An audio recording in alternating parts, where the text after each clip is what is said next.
Hello, this is Scott Rosano with Gigbuilder.com. This is lesson number 121, and we're going to go into blackouts today. What is a blackout?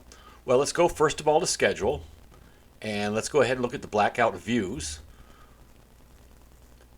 We don't have any right now, but we're going to create one. A blackout's a little bit different than an event. Let's go ahead and click it. What a blackout allows you to do is completely close off a portion or all of your office for a particular date or date range. For example, you end up doing a very large wedding and it requires two systems, and you don't have anything left. You can basically set it so that somebody can't select that date by adding a blackout. I'll show you what we mean.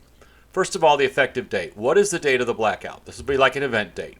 And we're going to make it for this Saturday. I'll actually make it for the 31st. All right, the adjustment type is sitting right here. What do you have? Office closed. There's also time off that works with these as well, which we'll explain later, or an availability adjustment. Now, the difference between this is office closed will simply set your number availability to 0 automatically, and you don't have to do anything else.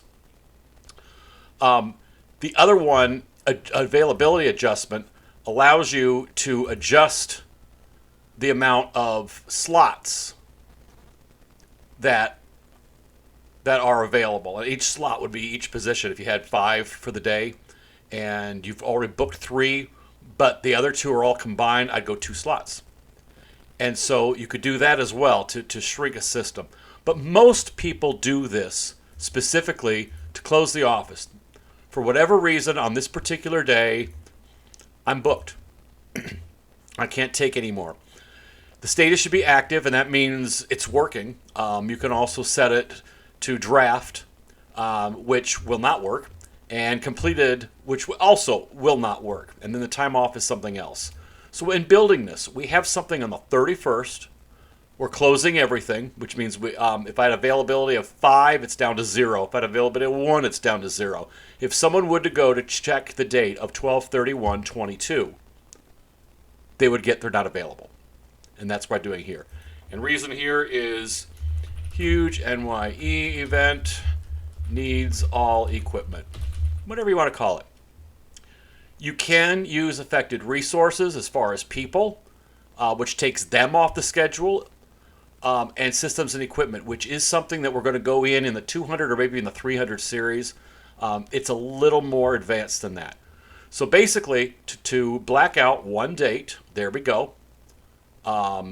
There's the information we need, and now the 31st will be. Now, if it's a multiple day event, you can change it to a few extra days, and so it'll black out continually. So anyway, when you're done with this, let's go ahead and hit save and close. Sometimes I don't hit the save button, right?